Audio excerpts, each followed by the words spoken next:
خود آقای محمد اسماعیلیون استاد دانشگاه با ما وصل هستند. آقایون سپاسگزار از اینکه با ما فرصت دادین. شما در 25 می 2023 طالبا را 95 نمره داده بودین. با توجه به این اتفاقات اخیر که به خودتان رفتید، نمبرتون به طالبا کم شده یا هنوز هم پابرجاست؟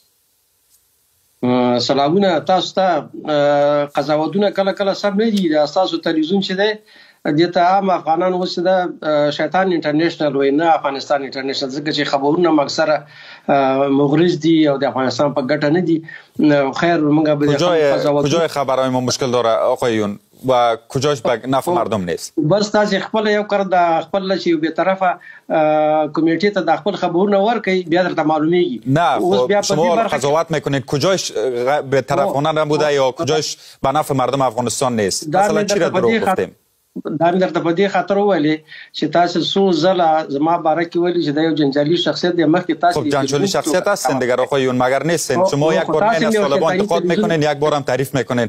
پس اگر این جنجالی نیست چی است؟ شما بار بار متهم به قومگرایی زبانگرایی هم شدین. خب از دا خو قومگرایی خو تاسو کوي. تاسو ببینید فعلا شما موضوع هستین، درست است؟ ما موضوع نیستیم. شما که متهم میکنین که ما را گویا شیطان اینترنشنال است، نمیدانم چنین چنان. دو دلیل بگین، مثلا از کجا میگین خبران موثق بوده؟ از کجا میگین که به نفع مردم افغانستان نیست؟ خب مگر همین واقعیتایی که در مورد شما گفتیم کجاش دروغ است؟ اوس همدا خبر تر اعظم هم د 15 نمبر ته اعظم تاسو دا خبر تعقیب کړو چې د 15 نمبر په کومه برخه کې ورکړي؟ در بخش امنیتی. در بخش امنیتی امنیت تامین دی. اوس هم فعلا 95 نمره میتین در بخش امنیت. او امنیت په برخه کې جان خودتان ببخشید آقایون، جان خودتان چقدر در امنیت است اگر افغانستان دوباره بر بگردین؟ فیزیکی امنیت شته. فیزیکی امنیت از خودتان هم میگم، شما خودتان احساس امنیت میکنین که برین به افغانستان؟ چرا از افغانستان فرار کردین؟ ما ورته ویل چې فیزیکی امنیت شته. 400 جنازې پورته کېدلې افغانستان کې طرفینو. اوس هغه جنازې نشته. اوس فیزیکی امنیت خوندی ته همین فیزیکی آقایون، ای که امنیت روانی مردم در چه وضعیت است برای یک دقیقه بمانیم کنار. خودتان چقدر احساس امنیت میکنین اگر بخواین دوباره افغانستان برین؟ چرا از افغانستان فرار کردین؟ نه هیڅ کله فرار نه کړی. هیڅ کله هر وخت زه خپل وطن ته بهر تم سفر لرم. چرا فعلا کجاستین آقایون؟ شما فعلا کجاستین؟ سفر حق لري، خپل وطن کې د ژوند حق لري. د فرار خبره مطرح ده. زه نه د تیر حکومت مامور یم چې فرار وکم، نه می خیانت کړی چې فرار وکم. که طالب سره می فعلا شما کجاستین آقایون؟ شما کجاستین فعلا؟ فعلا ترکیه ته ماشومان راځي. لزال ترکیه ته راغلم. دوی ته میخواین برین افغانستان؟ میتونین برین؟ ولې نه میتونین؟ ګوره سورج بعد وګورئ چیرته. خب از طالبان چرا انتقاد کردین؟ بیاین سر اصل موضوع آقایون. چرا برکنار شدین؟ ببخشید چرا اصلا برکنار شدین؟ خلک غواړو یو نظام چې دا هیڅ کله سل په سلو کې ایډیال نه ده. هر نظام چې دا خپل مشکلات لري، مثبت برخې لري، نیمګړې برخې لري.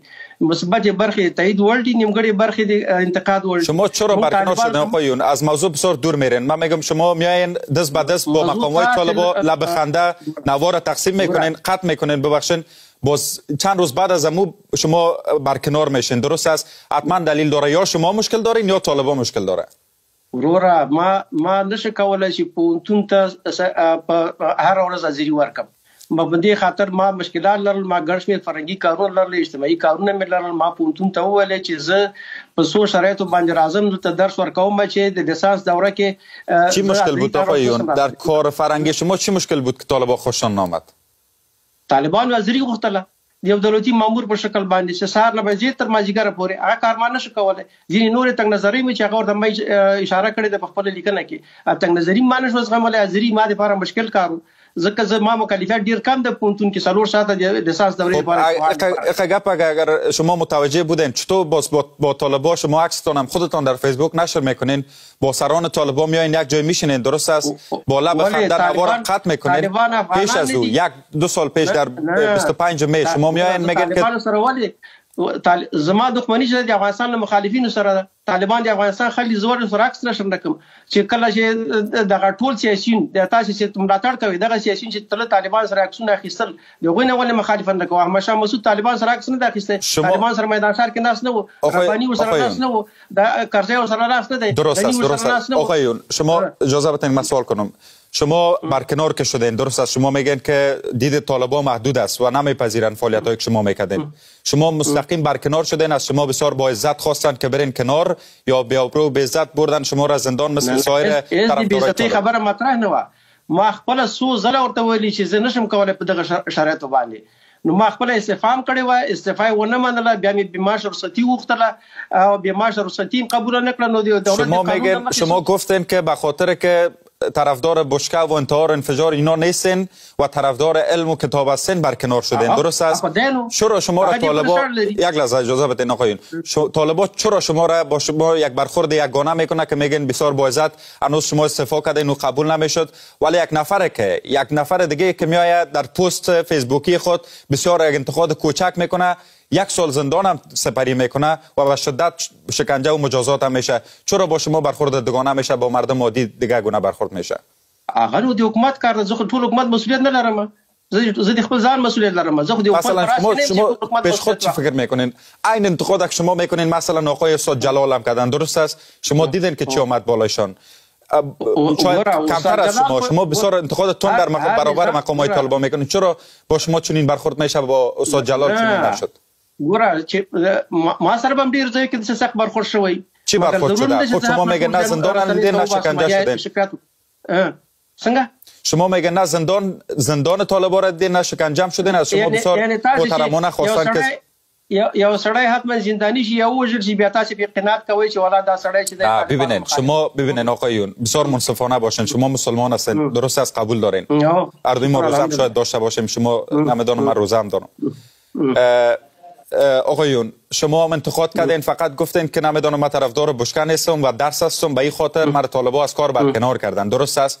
من نمیگم فقط به خاطرشون، فعلا استاد جلال در ذهنم میاد، استاد جلال هم استاد دانشگاه کابل جایی که شما بودین، استاد مشعل آمدن بسیار با احترام گفتن که مکاتب باز کنین.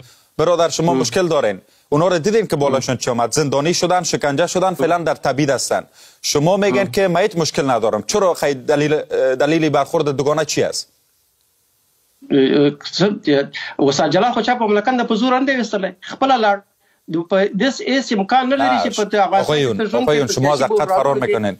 استاد جلال به شوق نبر آمده، درست است؟ استاد مشعل به شوق نبر آمده، اونا زندانی شدن، تهدید شدن، گفتن که یا بیرون شوین یا کشته میشن، خودشان آنچه که خودشان میگه، ولی شما میگن ما به شوق بیرون شدیم. این برخورد دوگانه مردم چی قضاوت میکنن؟ ته اوس غواړي چې موږ د نورو خلکو په دفاع کې واقع کې دی غوي ځواب زه وایم، هغه به خپل ځواب خپل وي، خپل ویلای دا وي، خپل قناعت ولسته قناعت ورکړی چې په کوم وجه زندانی شو. همدا استاد جلال اوس یو 100 بار از شورای نظار و جنگ سالاره طالبان بهتر است. و استاد جلال دا پښتنه اجازه بدین آقای یون اتوری بپرسم. آقایون اجازه بدین چقدر منصفانه بود کار طالبان که شما را برکنار کردن؟ کار خوب بود؟ بردیا تکنیکی پروسه ده، تکنیکی پروسه ده. ما ببینین شما آشیا میرین، آیا کار خوب شد یا نشد؟ شما حقتان بود برکنار شوین یا نه؟ ما د پاره شخصا زما د پاره په ګټه حکومت ته پتاوان، نظام ته پتاوان، پونتون ته پتاوان. ما ولې زما د پاره پتاوان یعنی چی؟ منظورتان چی است؟ شما یعنی مردم را جدا از طالبان میدانین، یعنی مردم به ضد طالبان است که چیزی که شما میگن به نفع مردم بوده و طالبان خلاف آن چیز که نفع مردم است کار میکنن؟ پونتون می درته وایي پونتون کې زما موجودیت چې و شتواله چې و د پونتون د پاره په ګټه و، ځکه چې ما وړیا درس ورکوم، ما معاش نه اخیسته، ما ورته زه وړیا درس ورکوم ماسترۍ کې دکتورا کې که په دغه شرایطو موږ سره حاضر سي، زه معاش نه اخلم مګر درس ته راځم، ځکه چې د کریډټ سیستم ته ما رسیدګي کولی شوله، مګر د روزمره سهار ورځ ته زه د حاضري ورکړی دا ما مشکل نه بشي کولی. نو هغوی موافقه ونه کړه. دې کې بله خبره چی شي ده، خو دا چې اوس په دې ماسترۍ دپاره د لیسانس دپاره بې معاشه ماته رخصت راکړی وی. دیگه مشکل بین شما و طالبان دیگه وجود نداره آقایون، شما دیگه مشکل طالبان هم قبول دارین، درست است؟ تاسو یو مشکل ایجادول دي، ما ولې زه طالبانو فرنګي پالیسي باندې اعتراض لرم، انتقاد لرم.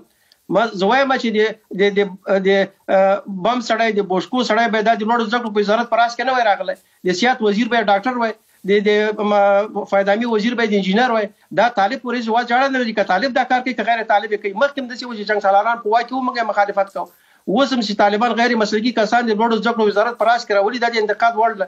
دې سره پوهنتون په مدرسه بدلیږي، دې سره دا د پوهنتون د مدرسې بدلول که زه یم که نه یم دا واقعیت دی. نو دا واقعیت خب باید من گویم. کی کار میکنه آقایون؟ شما چون در درون قضیه بودین، درست است این برخورد از طرف کدام مقامات طالبان، کدام بخش طالبان صورت میگرفت که تلاش بکنن به مدرسه تبدیل بکنن دانشگاه را؟ دا خو د طالبان عمومي پالیسی ده اوس نو ټول نه یوازې په پوهنتون کې په نورو هغه کې په علمي مرکزونو کې تقریبا ورته حالات دي. هر سړی به د خپل علمي مرکز غږ خپله پورته کړي. نو د پوهنتون دا مسله چې واسي موږ د څلورو کلونو کې د طالبانو بیلابیلو چارواکو سره خبرې کړې دي د منطق لارې دلیل لارې چې دغه پوهنتون په مدرسه مه بدلوي. د پوهنتون شرایط ځان ته دي، دا ساینسي علوم دي، دلته ماډرن علوم به تدریس شي. دا که تاسو غواړئ مدرسې دپاره نور شرایط شته، د ډېر ګڼ شمېر مدرسې افغانستان کې جوړې شوي دي. خب هدف کار طالبان شما چی میبینین آقایون که چرا باید تلاش بکنن دانشگاه را به مدرسه تبدیل بکنن؟ پس ذهن طالبان را چطور میخوانین؟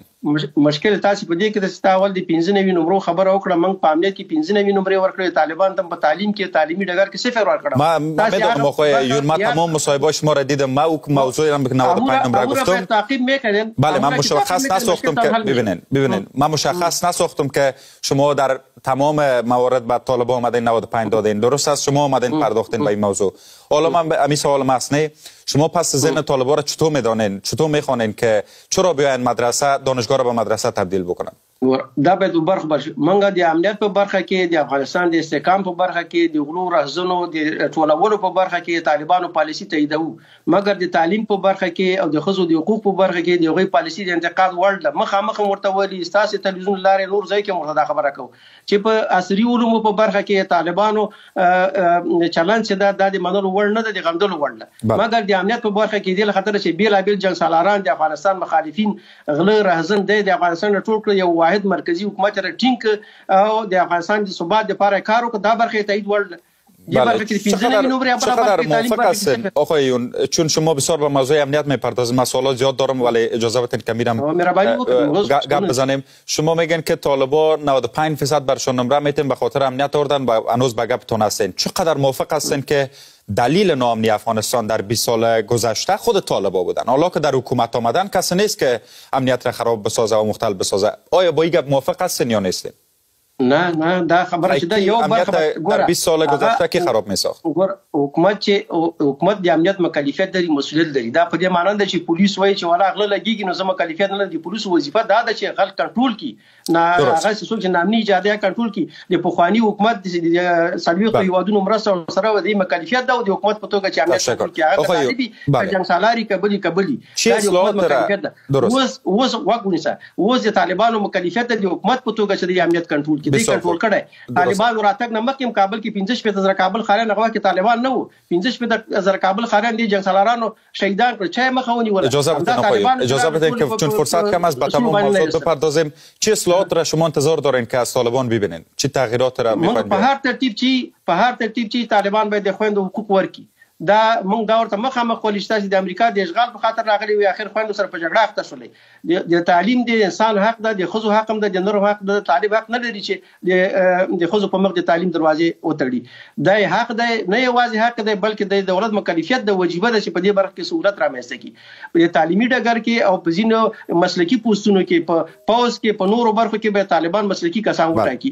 دا یوازې د ملایانو وطن نه ده چې یوازې ملا د پارشي باندې حاکمي د هر شي پراس کې د ملا واقعي د ترافیک رئیس د ملای لوړ ځکه وزیر د ملای نه منغوي چې دا مسلکي پوسټونه د مسلکي خلکو لپاره سیاسي پوسټونه تا حکومت نیولې په زور دی نیولې که پر آزاد نیولې هغه د سیاسي پوسټونه ستا خپل کار ده. شما این موضوع را بسیار ټول افغانان به شریکي مگر د سینه لکه تاسو غوندي چې په یو طرفه ډول درست است. آقای یونما سخنرانیاتتون شنیدم، من میگم پاره در مقابل مقامات طالبان گفتین و این قابل ستایش است، اما چقدر شما در درون طالبان امید به تغییر میبینین که به گپای شما و کسان مثل شما شنیده شود؟